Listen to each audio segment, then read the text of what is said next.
నమస్కారం. రుద్ర న్యూస్కు స్వాగతం. స్త్రీ పురుషులనే లింగ వివక్ష లేకుండా ఇద్దరు సమానమనే భావాన్ని చిన్నతనంలోనే పిల్లలకు తల్లిదండ్రులు నేర్పాలని సిద్దిపేట జిల్లా మెజిస్ట్రేట్ స్వాతిరెడ్డి సూచించారు. సిద్దిపేట జిల్లా ఉస్నాబాద్ ఐసిడిఎస్ కార్యాలయంలో మండల న్యాయ సేవాధికార సంస్థ ఆధ్వర్యంలో ఏర్పాటు చేసిన అంతర్జాతీయ మహిళా దినోత్సవ వేడుకల్లో మెజిస్ట్రేట్ స్వాతిరెడ్డి పాల్గొన్నారు. ఈ సందర్భంగా మెజిస్ట్రేట్ స్వాతిరెడ్డి కేక్ కట్ చేసి శుభాకాంక్షలు తెలియజేశారు. అనంతరం మాట్లాడుతూ అర్హత, నైపుణ్యం, సామర్థ్యాలతో నేడు మహిళలు అన్ని రంగాల్లో రాణిస్తున్నారని అన్నారు. గర్భంలో ఉన్న శిశువు మొదలుకొని జీవితంలో ప్రతి అడుగులో ఆడవారికి ప్రత్యేక చట్టాలు ఉన్నాయని పేర్కొన్నారు. మహిళలకు న్యాయ సేవలు 100% ఉచితంగా లభిస్తున్నాయని, ఏదైనా న్యాయ సహాయం కావాలంటే 15100 నంబర్కు ఫోన్ చేయాలని అన్నారు. వివాహం లాంటి విషయాలలో ఆచితూచి చాలా జాగ్రత్తగా నిర్ణయాలు తీసుకోవాలని అన్నారు. చిన్న చిన్న విషయాలకు విడాకుల దాకా వెళ్ళొద్దని అన్నారు. సమాజంలో మనిషికి మనిషి తోడు అనేది ఎప్పటికీ అవసరమే అని అన్నారు.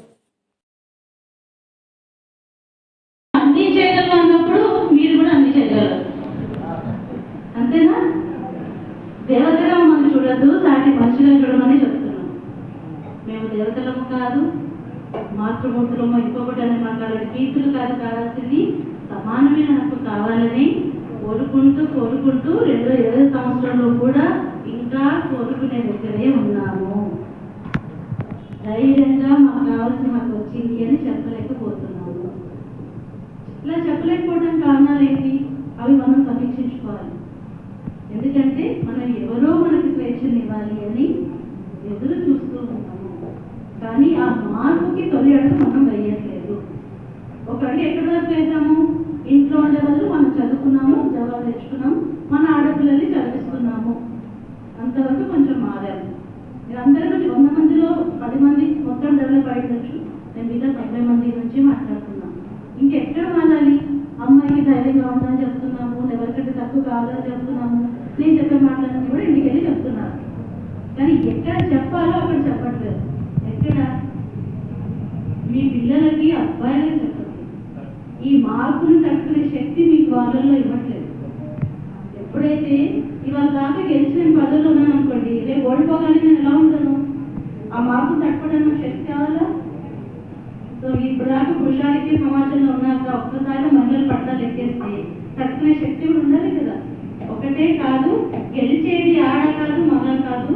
ఎవరి దగ్గర అయితే నైపుణ్యం ఉంటుందో, ఎవరి దగ్గర అయితే సమర్థత ఉంటుందో, ఎవరైతే మంచి మార్గంలో ప్రయాణిస్తారో, ఎవరి వల్ల అయితే సమాజానికి మంచి జరుగుతుందో వాళ్ళే ఉన్నత హోదాలో ఉంటారు అని ఆడవారికి, మగవారికి అర్థం కావాలి.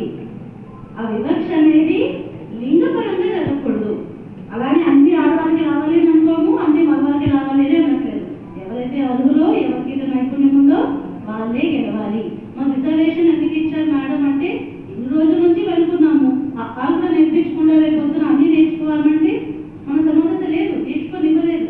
కాబట్టి ఆ ఎంకరేజ్మెంట్ ఇవ్వడానికి రిజర్వేషన్. అది మహిళలకైనా సరే, వేరే క్యాస్ట్ వాళ్ళకైనా సరే, ఫైనాన్షియల్ వీకెండ్ సెక్షన్ వాళ్ళకి కూడా ఎప్పటివరకు ఇస్తారు రిజర్వేషన్లు?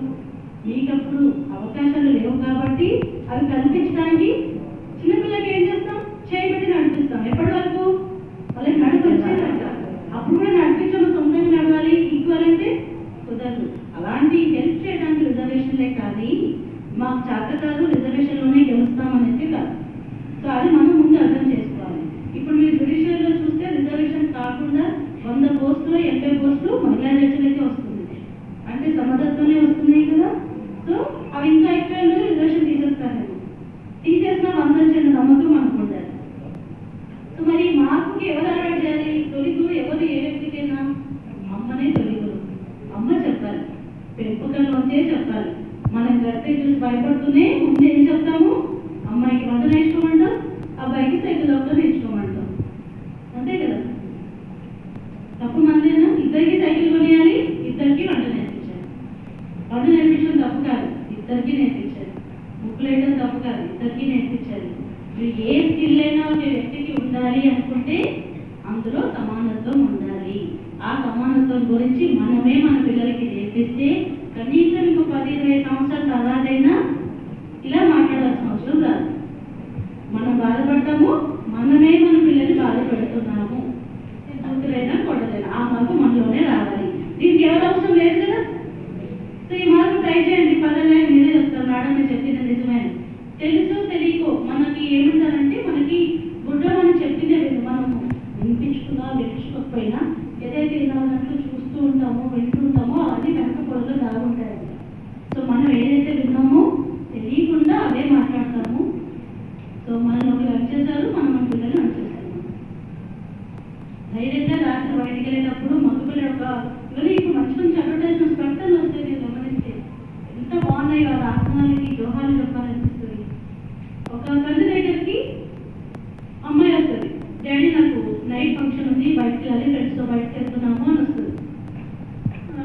వస్తుంటే వాళ్ళ అన్నయ్య వస్తాడు, లేదు నాన్న అది పెట్టవలసిలోనే ఎట్లా బయటికి పంపించద్దు, ఏమున్నాయి అసలు పరిస్థితులు ఏవి బాగోలేవు, అమ్మాయి ఇంటికి వెళ్తే వచ్చిందాక క్షేమం వస్తున్నాయి, గ్యారంటీ లేదు, రేట్స్ జరుగుతున్నాయి, దొంగతనాలు జరుగుతుంది, అన్నీ జరుగుతున్నాయి, చూడొద్దు, చెల్లిని పంపించద్దు అని అంటాడు. తర్వాత నేను పార్టీకి వెళ్ళాలి, ఫ్రెండ్స్ తోటి పంపించు అంటాడు.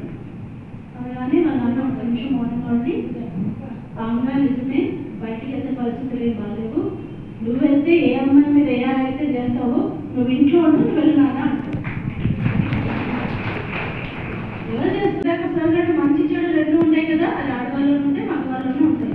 అది వ్యక్తిత్వం, దాన్ని లింగ వివక్ష దగ్గర తీసుకురాదు. మంచి ఆలోచన చెడు ఆలోచన అనేది వ్యక్తిపరమైనది, దానికి లింగంతో కులంతో మతంతో సంబంధం లేదు. సో అలాంటి వాళ్ళు ఎప్పుడో ఎదురు ఉంటే ఉండొచ్చు, అందరూ చెడ్డాలు అయితే కాదు. కాబట్టి మనది మార్పుని ఈ రోజు నుంచి మొదలెడు. మరి ఈ మార్పు చేసే క్రమంలో మీకు ఎటువంటి ఇబ్బందులు కలగకుండా ఉండటానికి చాలా రకాల చట్టాలు మనకు అందుబాటులో ఉన్నాయి. పుట్టినప్పుడు ఆడవాళ్ళు అని చెప్పేసి అభాష చేసుకోకుండా, ఎవరు కూడా లింగ నిర్ధారణ చేయకుండా కూడా అక్కడి నుంచి చట్టాలు స్టార్ట్ చేసే మహిళలకి చదువుకునే దగ్గర వాళ్ళు అమ్మలేనప్పుడు బాల్య వివాహాలు చేయకుండా, వాళ్ళకట్న వేధింపులు లేకుండా, పెళ్ళయ్యాక హింసలు లేకుండా, ఇలా ప్రతి అడుగులో కూడా ఆడవాళ్ళ కోసము చట్టాలు అనేవి అందుబాటులో ఉన్నాయి. మనం చేయాల్సిందల్లా కొంచెం వాటి మీద అవగాహన ఉంచుకొని వాటిని అందిపుచ్చుకొని మనం ఎదుగుతూ మన తోటి వారిని ఎదిగేలా చేయడమే. సో ఈ విషయాన్ని మనం ఎవరం కూడా మర్చిపోకూడదు. ఇంకో విషయం ఏంటంటే మీకు ఎటువంటి సమస్య వచ్చినా ప్రత్యేకంగా మహిళలకి న్యాయపరంగా సేవలు అనేవి పూర్తిగా ఉచితం. వేరే వాళ్ళకైతే 3 లక్షల్లో ఆదాయం ఉండే వాళ్ళకి లేదా కొన్ని కులాల వాళ్ళకి మాత్రమే ఉచితంగా ఉన్నాయి. మహిళలకి మాత్రం ఏ మహిళకైనా కూడా 100% ఉచిత న్యాయ సేవ అనేది అందుబాటులో ఉంటుంది. మీకు ఎటువంటి సమస్య వచ్చినా 1510 నెంబర్కి ఫోన్ చేయొచ్చు, లేదా అక్కడ ఒక ఈమెయిల్ ఐడి ఇస్తాను నేను, దాన్ని మీరు మెయిల్ చేయొచ్చు.